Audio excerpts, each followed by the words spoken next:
Good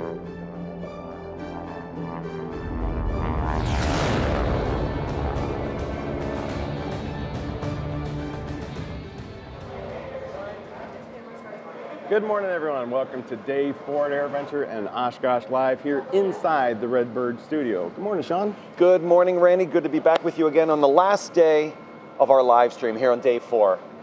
And we still have programming all day tomorrow, too. Those are going to be some program segments that we weren't able to fit into a very busy production schedule throughout the week. We're going to have a full program tomorrow, 8:30 to 12:30. Look forward to that.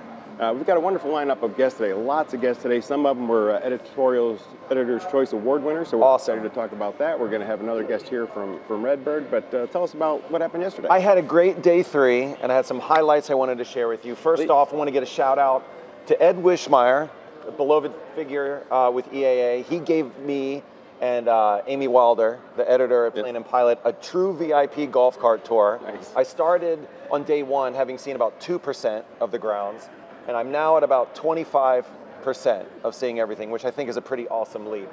But I wanted to make a suggestion, I thought, because there's so much to see and the grounds are so tremendous, so large. What about installing like a high-speed rail system, you know, like they have in Japan, like a train that can go 200 miles an hour? I think it could just get people quicker to the different parts of the property. I mean, God bless the John Deeres pulling people around on the trams, but what do you think? High-speed rail system, get everyone around? I mean, just...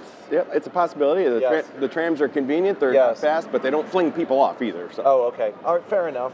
Also, got to meet an air traffic control crew earlier today, which was awesome. And I just asked them, what's the vibe, what's the energy like in the tower? One word, pumped, is what this fella said. It was a crew of 4, and he was just talking about how much chatter, how much conversation, as you well know, happening in the tower. They each had like a half-gallon iced coffee, so a lot of energy. They were very chatty, very upbeat, so that was really cool. And then speaking of Redbird, our sponsor here at Oshkosh Live, I tried out the simulator right behind us yesterday. Cool. So it was 3 non-pilots, myself, our producer Kaylee Nix, and Ryan Ewing, the editor of Airline Geeks. Non-pilots tried it out. And I will tell you, trying to land on an aircraft carrier with no training, practice, or education is impossible. Yeah, it's really difficult. I really struggled. I said goodbye to my family 3 different times during the simulation. Kaylee struggled as well. Ryan actually did land it on the aircraft carrier, but in full disclosure, he was an airline management major at Arizona University and had a Redbird simulator at his school, so I feel like that is an unfair advantage, and those results should be absolutely thrown out. He had an advantage. He's an airport brat. I think he started his first lesson around 14. Yeah. So no harm. Last night, of course, the night air show, awesome. We were together for that, was incredible. Anytime you can see a Coast Guard recreation or Rosie the Riveter recreated with hundreds of drones, it's spectacular. What was your impression of it? Yeah, that's fabulous. The inclusion of drones is good. It's environmentally friendly, but it just adds a level of complexity and design that's really just incredible. Especially when the drones were up there, the fireworks were going, and the last performers were on. That's the only time you want to see flames coming out of an aircraft. It was pretty incredible. Cool. Yeah, it was incredible. And then lastly, I want to give a shout out to my son Tanner, who turns 18 today. Nice. And I am excited. I'm going to be leaving this wonderful live stream, and I'm going to go home and buy him his first pack of cigarettes. So I'm looking forward to that fatherhood moment. We're going to share it together. Cigarettes. Get him on a discovery flight, brother. Get him in the air.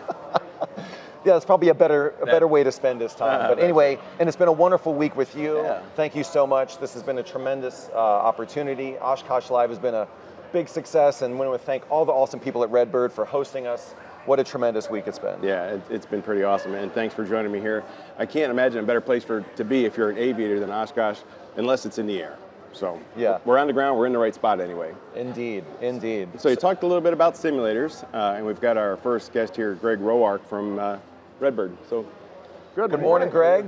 Good morning. How are you guys? We have the same stylist. I don't know if we have a wide shot, but same barber. Yeah, it's great to see a man with the proper haircut. Thank you. With the other guy, right? Okay. Yeah. All right. So, Greg, you're the director of K-12 education. Mm-hmm. Tell us what that's all about with the simulator company. So what we do is that we integrate simulation within the aeronautics programming in school districts. So I work with school districts all across the country, and developing aeronautics programming in their schools, where they can do everything from experiential type of things through aviation with our simulators, all the way up to producing pilots with various levels of certification. We are able to move kids through various industry certifications through the FAA. We do a lot of work, more CTE, career tech ed, okay, where the goal here is to put kids on a pathway toward that JOB. we want kids out there thinking about what is it that they're going to do, you know, whether they're passionate about aviation, flying the airplane, whether it's going to be building the airplane, maintaining the airplane, air traffic control with the airplane. So a lot of different options here through aviation, and we try to expose them to that as early as possible. Yeah, that's really wonderful, because I think when a lot of people think about working in aviation, they're thinking about flying careers. And just like the Air Force, you know, the bulk of the Air Force are not flying careers. There's so many other opportunities. If you love aviation, there's probably a job for you. Yeah. And I got to tell you, Greg, we were talking a little bit earlier, and it was just been wonderful. For those watching at home, the simulation, the seminar area is right next to us, right next to our stage. And what a joy it's been watching you work with these kids, teaching these kids. It's been awesome to see. So, I mean, tell me a little bit about just like the feeling of being a teacher, because there were some young ones answering some complex questions, and it was just really impressive. So, it's the coolest part about what I get to do. I was a classroom teacher for a long time before I came to Redbird, and so it's that part that I truly miss. And so when I get this opportunity to work with kids and to be able to do this, it's so awesome. Because with kids, it's so many times I think that we sort of forget how kids learn. And when you get the tools and you create the opportunities for these kids and let them show you what's possible, it's humbling. And it really is. It's truly amazing. it's amazing. So it's experiential learning, right, with a simulator. So you have so many simulators. You've got everything from desktop on up to the full motion simulators behind us. Right. What is the experience for K through 12 students? You're not putting full motion simulators in there. We actually do. Nice. Yeah, we actually do. We have school districts, including the last program that I was at in Colorado, where we had everything from the desktop units that you see in our sim lab here, all the way up to full motion simulators. And again, the idea is we start them young. We start these kids in the 4th grade on these simulators. And by 6th grade, I've got kids flying instrument approaches. Then we get them geared up for all of the high school classes, where again, they get in an advanced aviation training device, where again, those hours that they can earn in those logbooks with the experience that they get. So they get to where they can respond appropriately in the event of an emergency with this, in addition to all that experience that translates out there into the aircraft. When they get there in the flight deck, they've already been there. Mm-hmm. And so the lessons are far more efficient and points to the #1 word on my big board, which is safety. And so with that, these things are just completely, they're invaluable. I mean, they're so amazing. Well, if you are a parent and you want, and you're watching this and you have a 4 or 5 year old, and like, what is the gateway? What would you recommend to begin that path? I think one of the things, and it really truly depends, because there are so many different groups and so many different ways that students can be led toward this experience in aeronautics and specifically in aviation.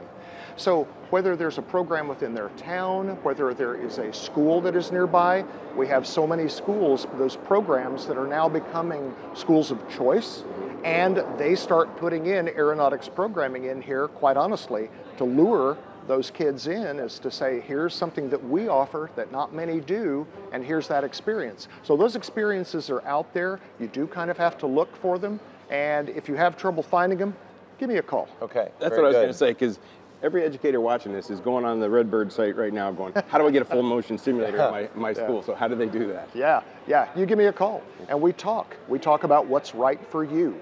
No program is the same. Every program is different. There's no one size fits all. So it's all about what's right for your school, for your stakeholders, for your communities, and then we can talk about the gear. The first thing that we want to talk about, however, is the education. What does success look like for you with your students? Where is it that you want them to go? What skills do you want them to have when they leave your hallowed halls? Well, that's wonderful, and you mentioned success and I think we have a success story all queued up to share. So great segue. Oh, all right.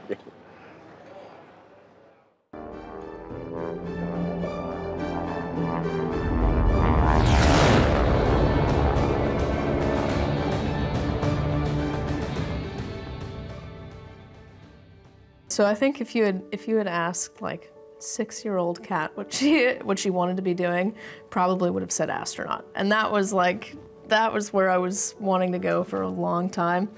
I mean, it's taken a different form, but I think that's really where, you know, like the love of aviation, that kind of stuff came from.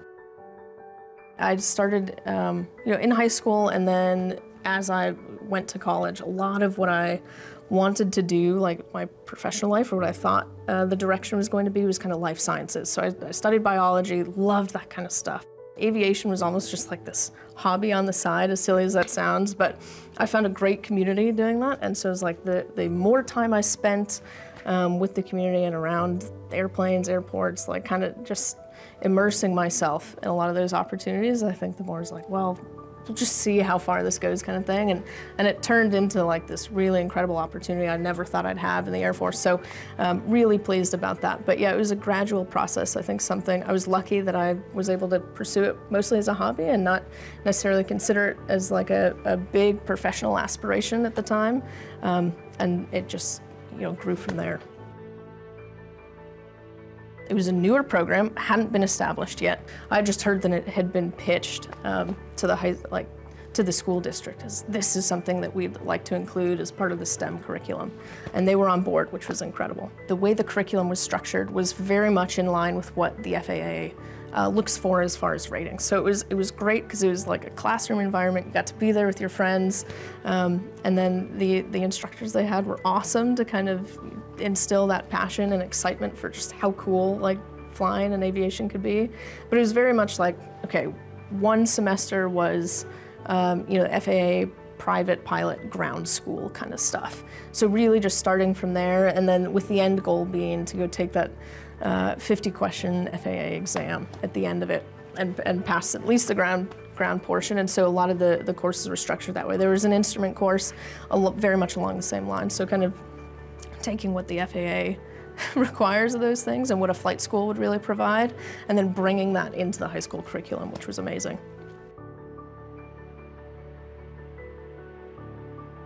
I went to the Air Force Academy, and so just kind of continued. I didn't think I wanted anything to do with the military, but was really lucky to have the opportunity to pursue that and explore that career path.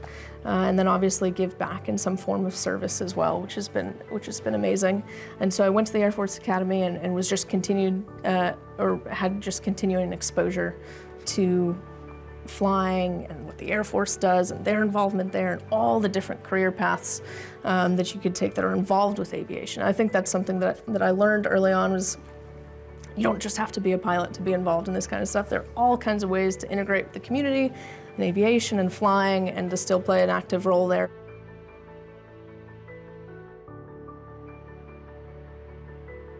I went on after graduating to combat systems officer training, which is in Pensacola, Florida.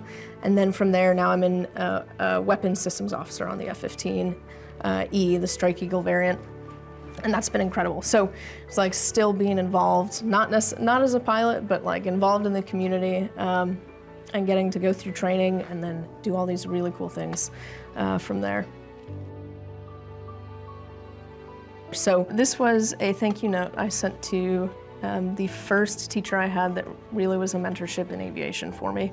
It was Mr. R is what we all called him, and he was the guy that came with a vision to the school district to start an aviation program at the high school, and then also encourage us to become part of it and provide us the resources and mentorship to continue pursuing those dreams.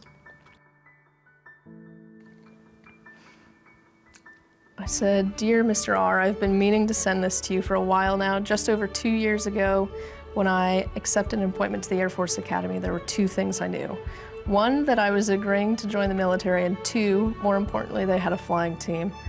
There's a whole list of things I should have done more research on, including what basic training would be like and potential career choices down the road. but I focused most of my questions on learning about the flying team and how to get on it. It was a long 6-month tryout process, but now I find myself humbled to be one of the 9 cadets in my class to have had the opportunity to be in the most advanced airmanship program at USAFA. I'm sending you one of our team patches because it is the most sincere thank you I can possibly give. Without your enthusiasm, vision, and mentorship, I would not be able to wear that patch on my shoulder of my flight suit. Thanks to you, I will never forget the sky is a good place to start.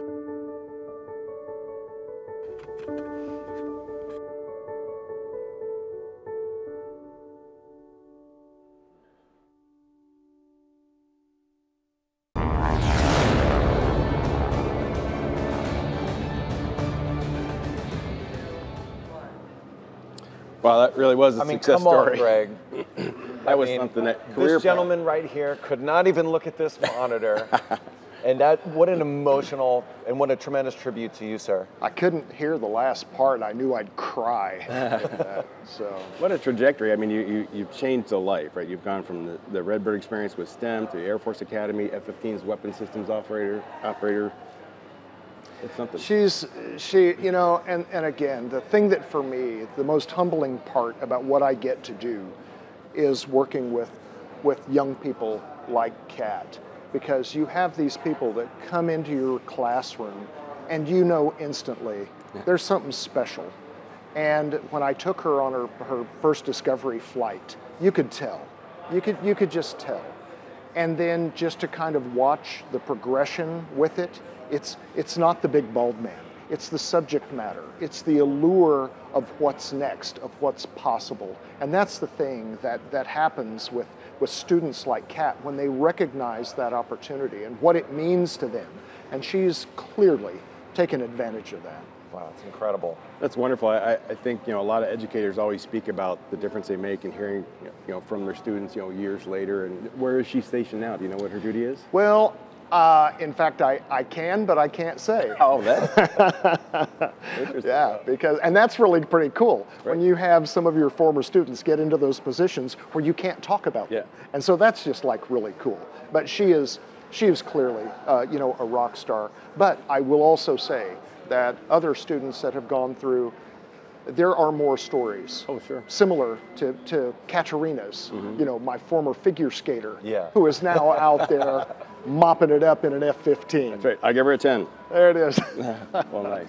So Greg, for again, parents, interested parties, educators, what's the best way for the audience to find you and to find about what you do?